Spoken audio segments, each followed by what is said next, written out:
अधिक मास संपता संपता सोनं तब्बल 11,000 रुपयांनी घसरलंय, तर चांदी 38,000 रुपयांनी खाली आलीय. त्यात नरेंद्र मोदी यांनी 1 महिन्यापूर्वी आवाहन केलं होतं की सोनं खरेदी करू नका.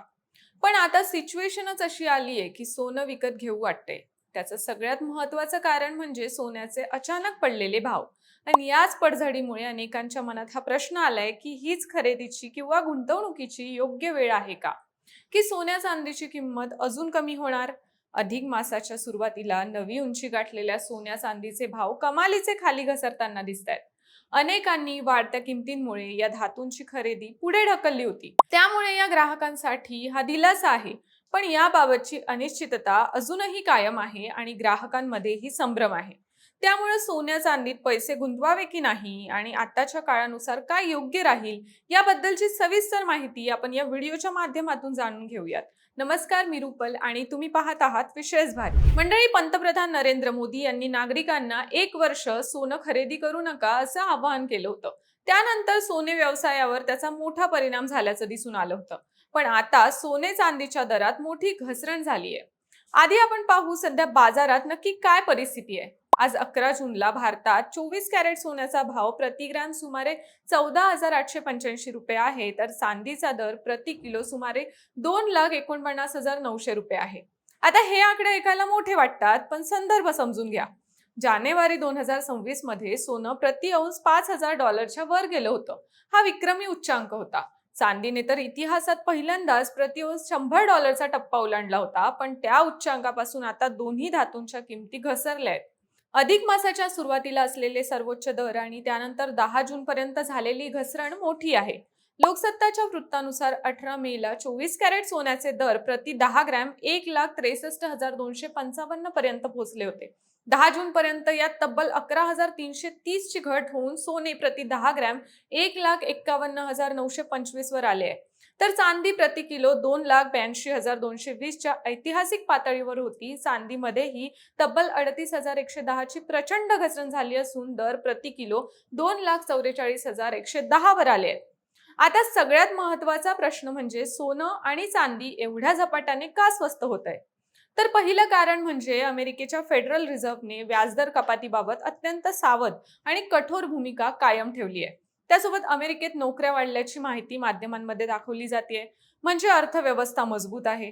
त्यामुळे अमेरिकन मध्यवर्ती बँक फेडरल रिझर्व्ह व्याजदर कापणार नाही, उलट वाढवेल अशी भीती निर्माण झाली आहे. आणि व्याजदर वाढले की गुंतवणूकदार सोन्यापासून दूर जातात. यामुळे गुंतवणूकदारांनी सोन्यामधील पैसे काढून डॉलर किंवा बॉन्ड्समध्ये पैसे गुंतवण्यास सुरुवात केली आहे. याचा थेट परिणाम सोन्याच्या किमतींवर झालाय. त्यानंतर दुसरं कारण म्हणजे अमेरिकेचा डॉलर मजबूत झालाय. अमेरिकी डॉलर इंडेक्स सुमारे 97 वर परतला, ज्यामुळे डॉलरमध्ये मोजली जाणारी कमोडिटी म्हणजे सोनं चांदी महागली आणि मागणी घटली.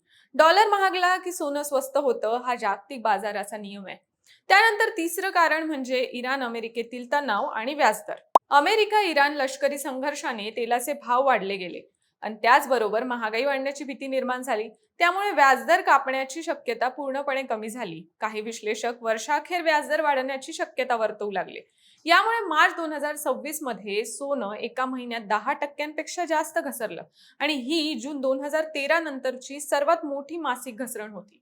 दुसरीकडे चांदीची 58% मागणी औद्योगिक वापरातून येते, म्हणजे सोलर, ईव्ही, इलेक्ट्रॉनिक्स. बाजारात भीती पसरली की लोक सुरक्षित ठिकाणी पैसे ठेवायला बघतात आणि सोनं हा आधीपासूनच सर्वात सुरक्षित पर्याय आहे. चांदीला हा विश्वास नाही, कारण ती कारखान्यांमध्येही वापरली जाते. संकटात कारखाने बंद पडतात, त्यामुळे चांदीची मागणी घटते आणि ती सोन्यापेक्षा जास्त पडते. आताही तेच झालंय. व्याजदर वाढण्याच्या भीतीनं चांदीचं मॉनेटरी इंजिन थंडावलंय, ज्यामुळे ती सोन्यापेक्षा जास्त पडली आहे. आता सर्वसामान्यांना संभ्रमात टाकणारा प्रश्न म्हणजे या घसरणीत खरेदी करावी की थांबावं. अधिक मासाच्या सुरुवातीला वाण देण्यासाठी किंवा नातेवाईकांना भेटवस्तू देण्यासाठी दागिने खरेदी करू इच्छिणाऱ्या ग्राहकांनी वाढत्या किमतींमुळे आपले बेत पुढे ढकलले होते किंवा हात आखडता घेतला होता. आता दर अचानक घसरल्यामुळे खरेदी करावी की आणखी घसरण होण्याची वाट पाहावी, असा संभ्रम ग्राहकांमध्ये निर्माण झालाय. तज्ज्ञांच्या मते ही घसरण दीर्घकालीन गुंतवणूकदारांसाठी एक संधी ठरू शकते, पण खरेदी करण्यापूर्वी आपल्या आर्थिक सल्लागाराचा सल्ला घेणं आवश्यक आहे. त्यानंतर मंडळी, तज्ज्ञांचा अंदाज काय आहे हे आपण समजून घेऊयात. तर जागतिक बाजारपेठेतील अस्थिरता पाहता ही घसरण आणखी काही काळ टिकू शकते किंवा यात आणखी चढ उतार होऊ शकतात अशी शक्यता तज्ज्ञांनी वर्तवली आहे. त्यामुळे ग्राहकांनी आणि गुंतवणूकदारांनी थेट मोठी रक्कम न गुंतवता टप्प्याटप्प्याने म्हणजेच डिप्स मध्ये खरेदी करावी, जेणेकरून दरांचा ऍव्हरेज योग्य बसेल. चांदीच्या बाबतीत विश्लेषक सांगतात की चांदीच्या किमतीवर सोलर पॅनल, इलेक्ट्रिक वाहने आणि 5G तंत्रज्ञानासाठी वाढती औद्योगिक मागणी बघता पुरवठ्यात सातत्यानं तूट असल्यानं चांदी दीर्घकाळात मजबूत राहण्याचा अंदाज आहे.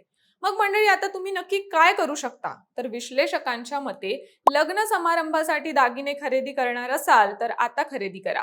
जानेवारीपेक्षा सोनं खाली आहे आणि पुढे कुठे जाईल याचा अंदाज कोणालाच नाही. सणासुदीत मागणी वाढण्यापूर्वीच खरेदी करणं फायद्याचं ठरू शकतं. तसंच सोनं गुंतवणूक म्हणून खरेदी करणाऱ्यांनी एकाच वेळी सगळे पैसे टाकू नका. SIP पद्धतीने म्हणजेच दरमहा ठराविक रक्कम गुंतवत राहा. सोवेरियन गोल्ड बॉन्ड किंवा गोल्ड ETF हे पर्याय विचारात घ्या. त्यात मेकिंग चार्ज नाही, सुरक्षितता जास्त आहे.